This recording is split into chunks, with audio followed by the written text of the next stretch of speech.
Halo teman-teman, kita ketemu lagi ya, di sesi Sharing Insight.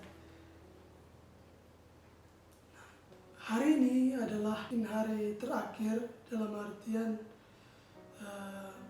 Sharing Insight saya di semester 3 ini. Dan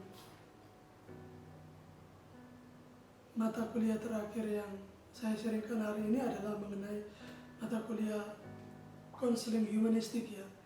Kita akan membahas tentang eksistensialis dalam pandangan Irvin Yalom dan Rollo May. Jadi kedua tokoh ini adalah tokoh eksistensialis ya.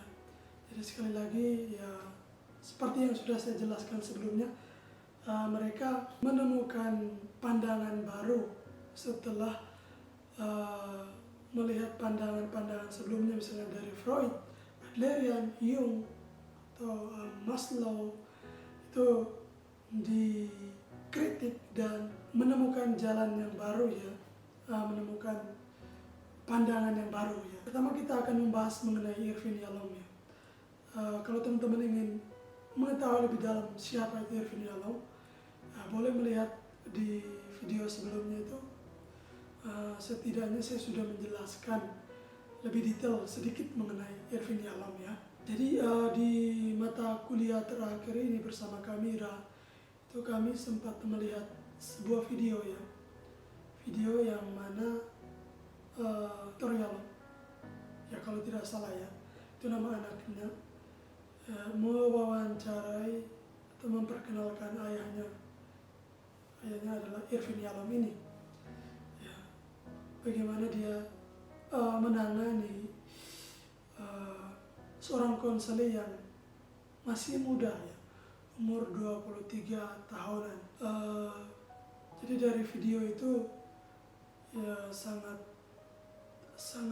luar biasa sekali, dalam artian bahwa respon dari Irvin Yalom itu sangat jelas ya, singkat, tapi benar-benar membantu konselor itu semakin yakin untuk bercerita ya. Lalu si Irvin Yalom ini juga sempat bingung dengan permasalahan dari si konselor ini, karena si konselor bercerita panjang lebar ya masalahnya, seolah-olah tidak ada kekurangan karena dia itu hidup sangat disupport ya oleh orang tuanya, bahkan dalam hubungan relasi kisah asmaranya juga sangat baik, tapi dia merasa kok ada yang kosong seperti itu ya. Nah, jadi Irvin Yalom juga menemukan sedikit permasalahan di sana, bahwa si konselor ini mengalami yang namanya existential angst. Itu kalau dalam pandangan Viktor Frankl, logoterapi itu eksistensial vakum, jadi ketidakbermaknaan, tidak merasa atau hilangnya harapan seperti itu ya, tidak ada kebermaknaan lagi dalam hidupnya, merasa seolah-olah itu semuanya sudah ya udah tidak ada harapannya lagi dah. Nah itu Irvin Yalom menemukan dalam diri si konselor itu, dan pertanyaan atau ungkapan dari Irvin Yalom itu sangat singkat, seperti sudah saya mention tadi, bahwa ada paraphrasing, summarizing. Jadi apa yang sudah konselor ceritakan itu dia mengungkapkannya kembali dengan bahasanya sendiri ya. Jadi sangat membantu konselor itu untuk menyadari keberadaannya ya, itu. Lalu juga di sana Irvin Yalom ini mempertanyakan juga mengenai mimpinya ya. Kenapa? Karena si konselor ini merasa tidak ada, bingung gitu ya, kayak tidak ada seorang model yang cocok buat dia, seperti di rumah atau di keluarga. Itu dia belum menemukan maka si Irfin Yalom ini mencoba bertanya mengenai mimpi. Sebenarnya pantas, wajar saja ya, karena Irfin Yalom juga berkembang tidak terlepas dari Freud ya, terpengaruh juga dari Freud. Tapi dia tidak berlama-lama mempertanyakan tentang masa lalunya, tapi tujuan dia mempertanyakan itu mungkin ada sesuatu yang memang direpress, ditekan oleh si konseli, jadi merasa tidak ada apa-apa, ternyata belum tahu saja ya, jadi dibantu untuk mengetahui semuanya itu. Nah, lalu ada satu hal juga yang menarik ya, kalau dalam pendekatan ini eksistensialis ini, itu kalau di pendekatan lain di sesi awalnya kan pasti bertanya mengenai apa kabar kamu hari ini, ya, masalah kamu seperti apa, itu kan berbeda ya. Tapi kalau eksistensialis ini cara bertanya itu kayak ya here and now. Jadi misalnya apa yang ingin kamu cerita atau apa yang kamu alami seminggu terakhir ini, ya, seperti itu. Jadi to the point ya. Jadi tidak juga bertele-tele tentang masa lalu juga ya. Tapi bagaimana si konselor ini menyadari dirinya itu seperti apa. Ya, itu beberapa hal yang bisa saya bagikan tentang Irfin Yalom ini. Kalau teman-teman ingin tahu lebih dalam, boleh searching di Google atau di YouTube, itu sangat banyak dan sangat bagus ya. Lalu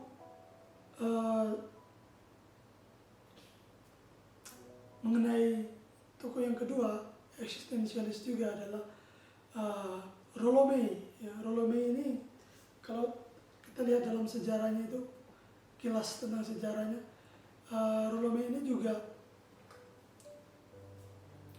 ada keterkaitannya atau ada hubungan dengan si Irfin Yalom ini.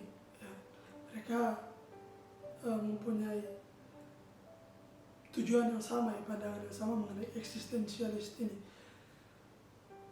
Dan kami juga menonton sebuah video dan sangat singkat juga, seperti tadi yang video pertama tentang Irfin Yalom juga sangat singkat, tapi memang bermakna ya tentunya. Di video Rollo May ini itu ada salah satu kata yang sangat menonjol di sana adalah tentang gimmick. Itu sangat menarik sekali ya. Si Rollo May ini sendiri mengatakan bahwa memang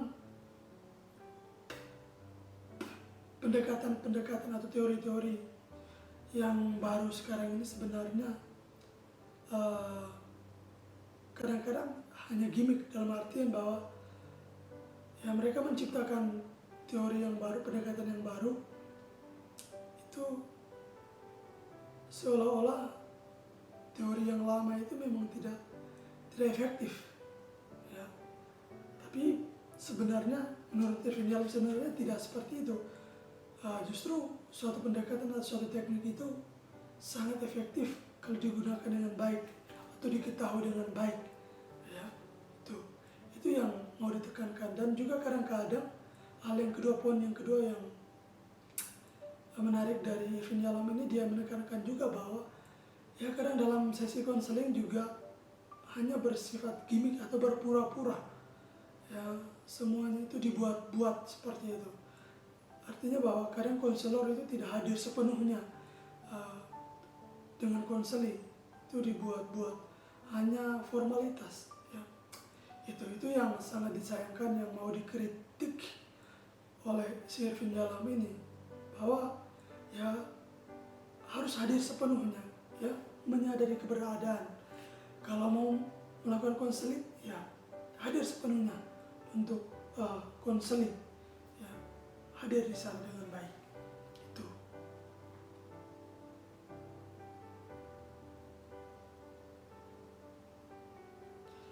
Nah, jadi itu poin singkat yang memang saya dapatkan dari pelajaran mengenai Rollo May ini ya, si Rollo May ini. Jadi saya sendiri yang insight yang saya dapatkan dan saya renungkan juga bahwa memang benar ya, kedua tokoh ini memang sangat membuka wawasan saya juga bahwa ya harus menyadari keberadaanku saat ini ya, karena kadang-kadang terlalu memikirkan hal yang luar atau kejadian di luar sehingga melupakan siapa sih aku saat ini ya, itu. Dan kadang-kadang yang mempersalahkan saat ini, mempersalahkan diri sendiri sehingga membandingkan dengan hal-hal di luar. Itu yang kurangnya kesadaran akan itu. Dan kedua tokoh ini ya setidaknya membantu saya untuk merenungkan hal itu ya, menyadari diri saya, siapa saya saat ini dengan benar, baik ya. Kalau ada yang memang belum beres ya, dipertanyakan, ditemukan ya. Itu teman-teman, sharing insight yang memang yang bisa saya bagikan kepada teman-teman di pertemuan terakhir di semester 3 ini dalam mata kuliah konseling humanistik. Semoga bisa bermanfaat ya teman-teman, dan saya juga meminta maaf sekali lagi secara keseluruhan mungkin selama penjelasan saya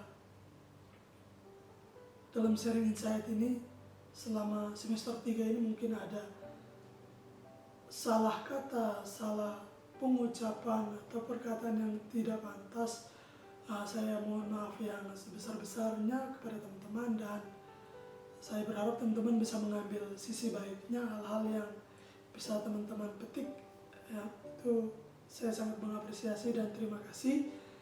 Kita akan ketemu lagi di semester berikutnya. Oke? Sampai jumpa teman-teman. Dadah.